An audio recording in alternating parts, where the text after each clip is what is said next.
Hello, welcome back, or if you're new here, welcome to the channel with absolutely zero focus. In today's episode, we're going to talk about the creme de la creme of quarterbacks, a multi-time Super Bowl winning champion of a player and a legend amongst men.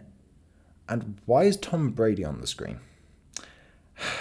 Not him. The man who we're talking about today is someone who has a higher win percentage than Montana, a 3-time NFL MVP and a 7-time championship winning. And okay, look, this guy isn't mired in scandals and cheating. There we go. What would have been his 100th birthday earlier this week, I introduced to you Otto Graham. Now, I am an absolute stats junkie.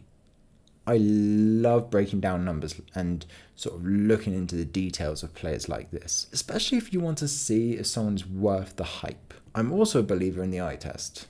Some people look great when you see their numbers, but when it actually comes to watching them play or watching them in action, they just kind of don't add up to the sum of their parts or what their numbers suggest. No names.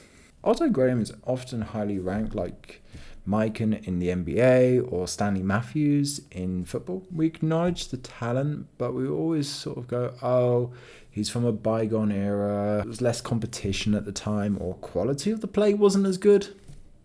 Either way, and in many ways you would actually be right to say that. However, I feel like you would also be taken away from the likes of previous legends and current players who are really good. Brady, for example, Montana, Marino. In 100 years, there will be probably a better player, but it doesn't really take away from what they've achieved. It's hard to measure someone against someone from a different time period. In this instance here, it's hard to measure Otto against modern players because he didn't have access to the facilities, the dietitians, the trainers, the support networks, and in general, just the infrastructure that they have nowadays. He could have thrived even more than maybe a current player if he had access to them. And by extension, we don't know how those players would have done back then. They might have really shown their raw talent. So as a result, what we should do is measure these players in their own situation of what was there here and now, against their people, their peers, and against who they were against. Also consider that progress in a sport is a constant. We really should focus on players in their own playing days. So what about Otto? Why is Otto so good? Let's break down some numbers. If you count the AAFL, which is a bit like what the ABA was to the NBA, then he won his first 4 championships. In his first 4 seasons, he won each year, which is an incredible feat. Not something you hear about every day in any real sporting field. His entire career, by the way, was with the Cleveland Browns. I'll get to that. The only reason he didn't get 5 in a row with this was because in the 5th season, he actually moved. He was still with the Browns, but they, as an entire team, they moved from the AAFL to the NFL. Ironic as it may seem, Pro Football's World Series takes place the first week of the 1950 season as the Cleveland Browns, champions of the All-American Conference, take on the defending kingpins of the NFL, the Philadelphia Eagles. Now, this is really where the story is going to begin, and I'm going to be focusing here on a particular thing within his ginormous sort of stats-filled career. Now, you may be thinking, this is where people started to point out, oh, he's now going to be shown up. He was in the AAFL, now he's in the NFL. People are going to be like, oh, he's not as good as he was in that league. He's now with the real men. And you're actually right to say that. However, despite the questions hanging over this side, in that 1950 season, Otto would win his first NFL championship by throwing 4 touchdowns, 298 passing yards, and rushed for 99 yards in the Super Bowl final against the LA Rams, in a game that was all about the Rams defense against the Browns offense. We should acknowledge that this game is a perfect example of what an elite athlete Otto Graham was. Running quarterbacks were not really a thing at the time, but Graham had been a running back in his college days. So he had no problems when he couldn't see any available passing lanes to start running. The following season, the Rams would come back to win the Super Bowl against Cleveland. This one broke Paul Brown and Otto Graham's 5-year winning streak, although Graham did actually walk away with the season MVP award, so it wasn't a bad season for him. They just got unlucky. Now, after a stumble like this, you'd think Graham, who by this point was in his early 30s, would be trying to wind down his career. He had gone here 6 years into his career and was in every final he ever had available to him and had won 5 of 6. But that didn't really happen.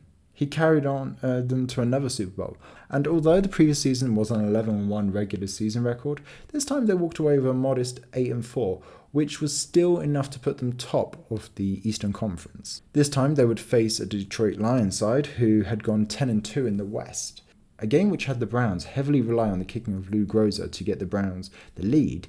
The only noteworthy thing about the game for Graham was throwing a last-minute desperate play to Brewster. Graham runs back and to the right. Stops and throws over the middle. The ball is tipped into the air, then caught in the end zone by Darrell Brewster for what looks like a Cleveland touchdown. But hold on, the officials rule it no score, and our slow-motion camera will help show you why. The rule book states that only one eligible offensive player may touch a forward pass. If you watch closely, you'll see Cleveland's Ray Renfro leap into the air at the goal line and tip the ball before Brewster catches it. To deflect the ball and give Detroit a 17-16 win. Yeah. It was unfortunate. They had come close, and now they were looking at back-to-back seasons where they got to the finals and came away empty-handed. You would imagine most of these players would be disheartened. They would be looking across at each other and being like, this isn't working anymore. There's problems across the board. If it was modern day, you'd have Stephen A. yelling about it and Skip Bayless coming up with something about how maybe Johnny Manziel or Tim Tebow could fix the team.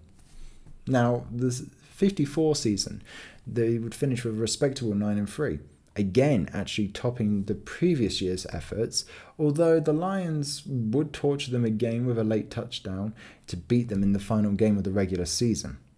Cleveland would finish top, as I said, that season, and the West, oh look, Detroit had done the same. It was set, a rematch for the ages, and knowing how to beat them, the Lions could school Otto Graham and claim back-to-back championships. However, the one thing they had not counted on was Otto Graham going absolutely nowhere on them. First quarter, 2 thrown touchdowns, 14-3. Second quarter, he got another throwing touchdown to get the score to 35-10 with some help with Groza's kicking. Detroit had lost possession 9 times in this game, 6 of which coming from interceptions and 3 from fumbles.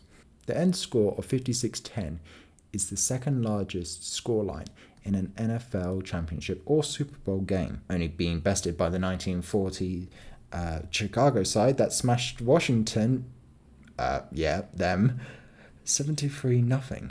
After his win, Otto Graham decided to retire, and can't blame him. He's decided to move into the field of evening dinner speeches, and I'm kidding. He kept going. He decided to keep playing, and what do you know? An even better regular season this time, 9-2-1, and a final against an old foe in the form of the Rams. Graham had already announced his retirement, and considering all he had done for the side, there was no pressure. He would go on to throw a touchdown and score 2 touchdowns by running the ball himself in the third quarter. So yeah, that's Otto Graham, a playbook aficionado, and a solid hand in the pocket and on the run. Even watching his plays, you can see how great a player he would have been even today. So to Otto Graham, a century on, thanks. You were great. Coming from a Steelers fan.